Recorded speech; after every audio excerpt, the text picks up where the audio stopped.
Thanks, Mr. Chairman. Thank you and the ranking member for this interesting hearing. Mr. Gibson, thank you for being with us today. Do you know off the top of your head when reputation risk was added into the CAMEL rating process? My guess is sometime around mid-2000s or so, but I just, if you ring Sir, I do not know. I don't know that CAMEL's particular, that reputational risk is necessarily, it's not an individual component of CAMEL's. I'm not. No, but it was added in in the exam manual sometime in 2000 that everything had reputation risk and that boards needed to review that, particularly in new product development areas.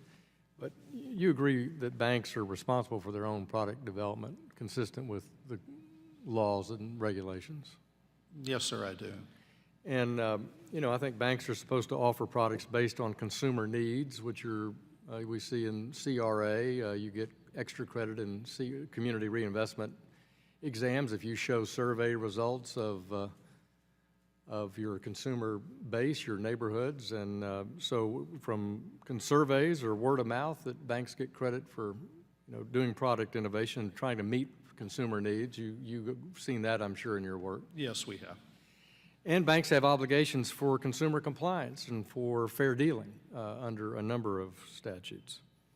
So it always concerns me when I hear these stories of a regional office or a particular examiner kind of going rogue on taking the place of the micro-prudential manager of the bank about what he or she should not do in the product development arena. And that was kind of the whole point that we were frustrated with Operation Choke Point. Because I had a lot of customers that had legitimate reasons for refund anticipation loans, like paying off a credit card after Christmas would be number one, car down payments, home improvement, tuition payments for a semester.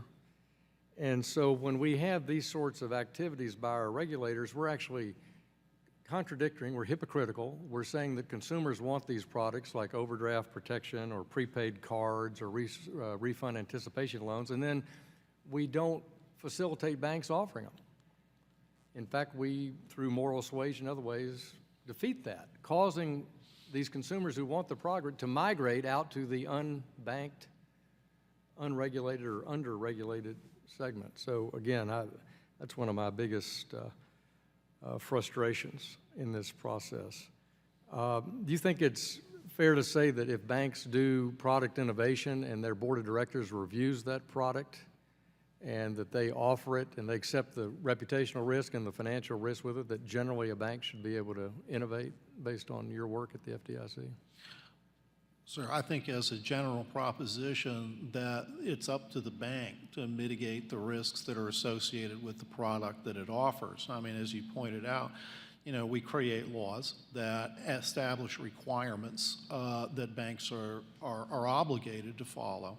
And we supervise for the purpose of ensuring that they're doing so in a safe and sound manner, but ultimately risk is the bank's job. Right. So from your review of Mr. Lowe's work, is it fair to say that the Chicago regional office was off the reservation on pursuing this compared to the national policy directives from Washington? Well, sir, I think with respect to the RALs, what our work shows is that the national policy informed what Mr. Lowe did. I think that the national policy directed how the RAL should be supervised. The banks offering RAL should be supervised ultimately. But what's setting that apart from any other consumer loan product? I don't understand. If we've measured loss ratio, if we're in compliance with all the lending consumer disclosure laws, and we're operating in a fair dealing manner, why is this loan or why is this product being separated out from any other consumer credit decision to finance a car or finance a new air conditioning system for a home? I mean, why is this being singled out?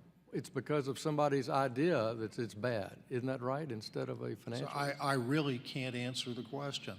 And I'm sorry to say that I can't, because I can't point to something specific that says this is why we're doing this with respect to RALs. The FDIC chose not to issue any guidance or policies with respect to that particular product. Now, there is general guidance associated with kind of a type of lending here in third-party risk concerns, but there's no specific guidance on this particular product that we can turn to that answers that question.